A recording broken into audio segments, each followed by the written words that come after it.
Okay, so this one's for creeps. It's late. So yeah, this is an episode. It's kind of another murder mystery, which kind of harkens back to the other murder mystery with the train. But has a few twists, and then doesn't quite explain one of them. Hopefully they will, because it looked interesting. This is one they go to. Finn and Jake go to this mansions, or this mystery weekend mansion. And everyone gets dressed up and they wear masks and stuff. And then people start dying and disappearing, and it's said that a ghost is going to possess one of the bodies and kill people. And it turns out it was all a plan by Finn, but then stuff starts to go wrong and other people start dying that wasn't part of his plan. And then it turns out it was all a plan by Jake, but then it turns out that other things are happening that he can't explain, and Finn just decides to put in the vault and delete it. And it's gone. Which is funny. I like not knowing, those two elements, because as when Jake comes in and says, "Oh yeah, I was doing that," and they're explaining everything, I'm like, there's no way you can explain the crows and that weird ghostly thing that comes out. Which I really like the idea of the crows coming out of the picture. I don't know why that really struck with me. That was really creative. And I always like the look of murder mysteries. Honestly, the most boring part to me usually in a murder mystery is the mystery. I know it sounds weird, but it's like, I love the angles, I love how gothic it is, but when you have to figure out who actually did, I'm like, okay, but I know that's part of it. I know that's like what it is. Well, after hearing about you with Apple Thief, and not being able to piece that together, maybe you can see why I don't like the mystery aspect. I'm not very good at that. I'm actually one of those people where it's like, usually my first thought is correct, but then I keep second guessing myself, and then by the end I'm like, damn it, I should have just stuck with my first thought.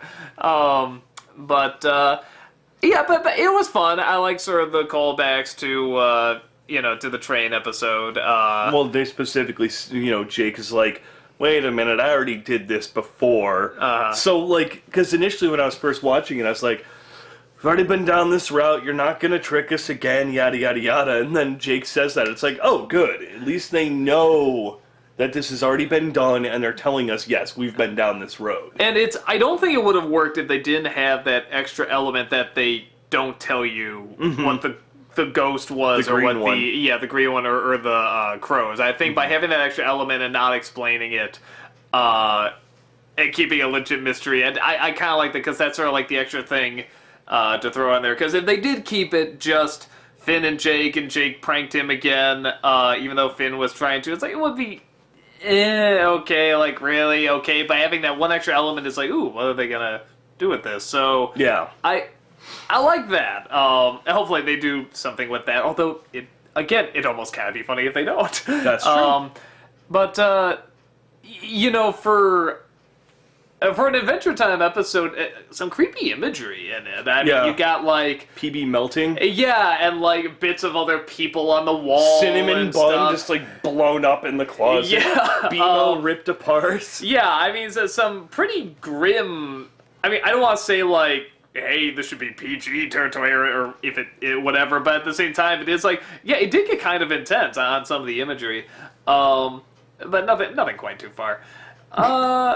So, yeah, I mean, it's fun. I mean, not like, what? No, isn't LSP back to being funny now that she's not the main focus? Yeah, but there were one or two jokes that went on a little too long. Like, the whole Brad joke, I was like, okay, you can cut this, but, no, but especially my favorite, something about the yell, like when Cinnamon Bun was dead, just the way she went, while everyone else was screaming. I mean, like, really good yells. And again, for the most part, when her lines were short and quick, I mean, those were the best, because I think that actor can keep that voice the funniest and the inflections the funniest. That's Pendleton Ward. Oh, really? Yeah. Okay. He can focus on when the inflections would be the funniest when they're short lines, I think. And the only other thing I'll say that I'll start telling you, BMO sounds way too much like a girl in order for it to be a boy. I cannot buy that that's a boy. And I know it's a female that does the voice. That's It makes it all the more obvious. Again, BMO's neither. They switch off between male and Do female. they say sometimes? Well, going like her in and this stuff? one, they Said what- he, Yeah, yeah. they brought up he and all that stuff. They kind of bounce back and forth, and I think that's because BMO's just a BMO. Is it kind of like Gutter and Guter? Gunter and Gunter. Gunter. and Gunter, Gunter. that's it. I was trying to remember how to say it. Gunter and Gunter. How they just sort of switch back and forth. Kind of, like yeah. that. Okay.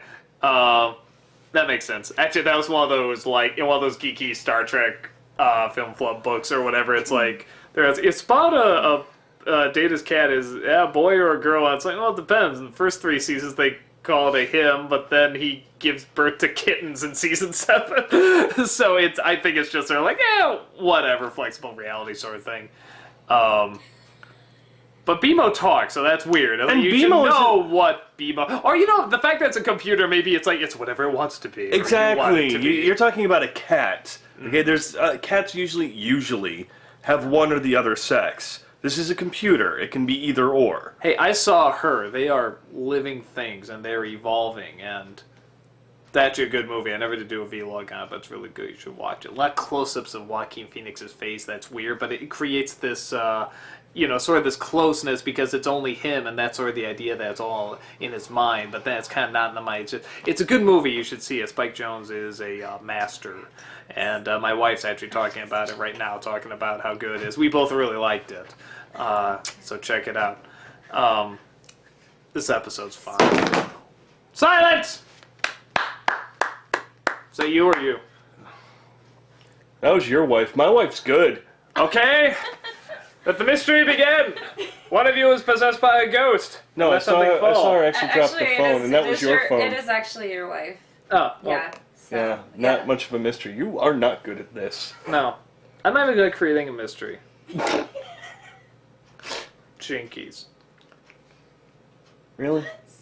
Scooby-Doo, Jinkies. Really? You're going down that route? Yeah. Bring Naruto in. We can end with the cat. Oh, hey, Fuzzy. I don't even need to. Come on. Yes. Oh, my little kitty. Meow, meow. Alright. Naruto, there's the camera. Final words before we end this vlog. Adorable. Now, kitty violence.